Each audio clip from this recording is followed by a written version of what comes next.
Assalamualaikum warahmatullahi wabarakatuh. Saya Siti Fatimah Mahfuzah binti Abdul Fattah, Pernama Majlis 147794. Pada hari ini saya akan menerangkan tentang jurnal sintaksis berwasi yang telah saya pilih, iaitu yang bertajuk kata kesangatan dalam frasa adjektif dialek Terengganu, yang ditulis oleh Nur Sufia Azmi dan juga Mas Linda Yusof. Kajian ini telah dilakukan di Kampung Baru Serada yang berada di dalam daerah Kuala Terengganu.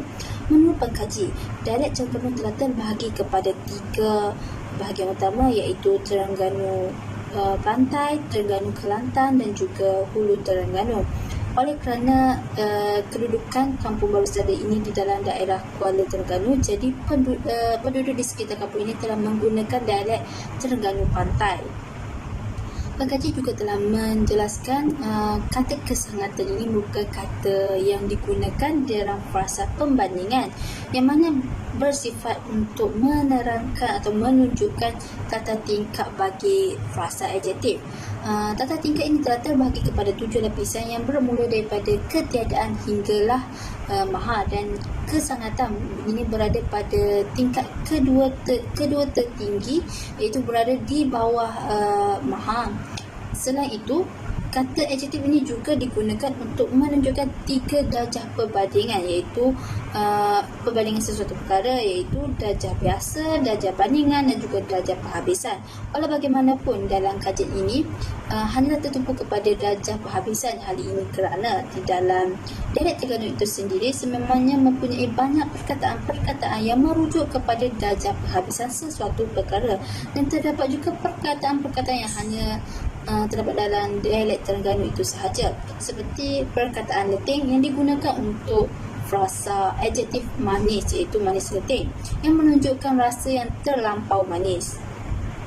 Bagi metodologi kajian ini, pengkaji telah menggunakan kaedah lapangan, iaitu kaedah kajian lapangan, iaitu melalui temu bual dan juga pemerhatian.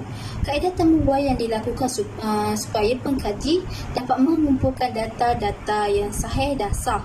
Data-data yang dikumpulkan ini akan dianalisis kepada 3 bahagian, iaitu kata kesangatan yang disenaraikan mengikut kategori kata adjektif menurut Asma Haji Omar. Dan yang kedua, kata kesangatan akan diklasifikasikan jenis kata yang membentuk frasa adjektif dalam dialek Terengganu. Dan yang ketiga, pengkaji juga telah menitik beratkan aspek makna dan juga fungsi kata kesangatan dalam dialek Terengganu. Selain itu, pengkaji juga menggunakan kaedah mentranskripsi data untuk memudahkan pengkaji menulis perkataan, cara sebutan yang tepat bagi sesuatu perkataan dalam dialek Terengganu. Di dalam dialek Terengganu terkadang mempunyai sebutan yang berbeza dengan bahasa Melayu standard. Pengkaji juga telah melakukan beberapa soratan literatur bagi membantu mereka untuk menentukan dan mengkaji sesuatu perkataan itu merupakan kata penguat dalam dialek Terengganu. Di bahagian analisis kajian, pengkaji telah mengklasifikasikan data berdasarkan 14 jenis kata adjektif yang telah dinyatakan oleh Asma Haji Omar di dalam buku Nahu Melayu Mutakhir, iaitu frasa adjektif tabi'i, warna, ukuran, bentuk, indera rasa, indera pandang, indera dengar, indera bau, indera sentuh, waktu, jarak, kecepatan, kuasa tenaga, taraf, suhu, emosi, akaliah dan juga akhlak. Pengkaji juga telah menganalisis kelas kata dan makna kata yang membentuk frasa adjektif kesangatan dalam dialek Melayu Terengganu. Selepas melakukan pengkelasan ini, pengkaji menyadari bahawa kata kesangatan dalam dialek Terengganu ini sangat bergantung pada kata adjektif dan makna kata adjektif dan memainkan peranan sebagai darjah penghabisan bagi frasa adjektif tersebut. Berbeza dengan bahasa Melayu standard, dalam dialek Terengganu terdapat kata kesangatan yang hanya boleh digunakan dan berfungsi pada satu kata adjektif sahaja dan tidak boleh digunakan pada kata adjektif yang lain walaupun berada pada jenis kata adjektif yang sama. Sebagai contoh, perkataan hebat yang hanya boleh digunakan pada kata adjektif tawa yang membentuk frasa tawa hebat. Hebat ini memainkan peranan sebagai darjah penghabisan yang membawa maksud rasa yang terlampau tawar. Oleh itu, perkataan ini tidak boleh digunakan pada perkataan adjektif yang lain walaupun pada jenis yang sama, seperti perkataan manis. Frasa manis hebat ini tidaklah gramatis kerana pendengar tidak mampu mentafsir maklumat yang ingin dinyatakan oleh penutur, kerana tidak pasti sama ada rasa itu tawar ataupun manis.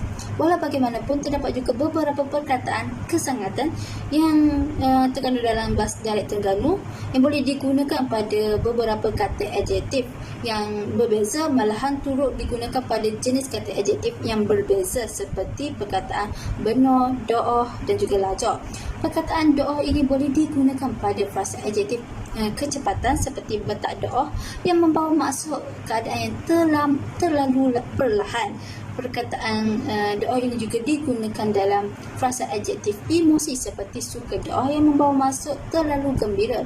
Dan frasa adjektif akaliah juga menggunakan perkataan doa ini seperti perkataan bodoh doa yang membawa maksud sifat yang sangat tidak pandai.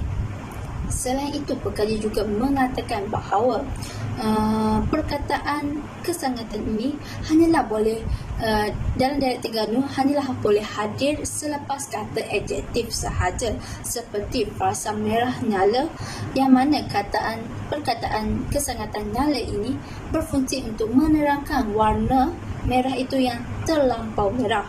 Namun, jika frasa ini ditukarkan kedudukan perkataannya menjadi nyala merah, perkataan nyala itu tidak lagi memainkan peranan sebagai penerang bagi frasa merah itu. Oleh sebab itu, perkataan kesangatan hanyalah boleh hadir selepas kata adjektif.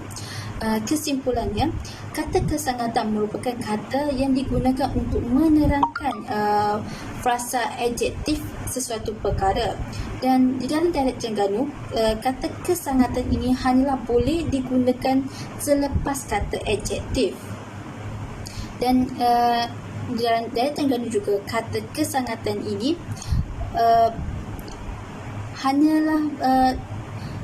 hanya digunakan kepada kata adjektif mengikut konteksnya.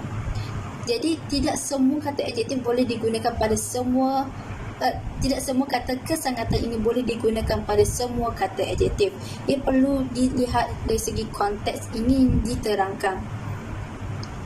Jadi itu sahaja pembatangan saya pada hari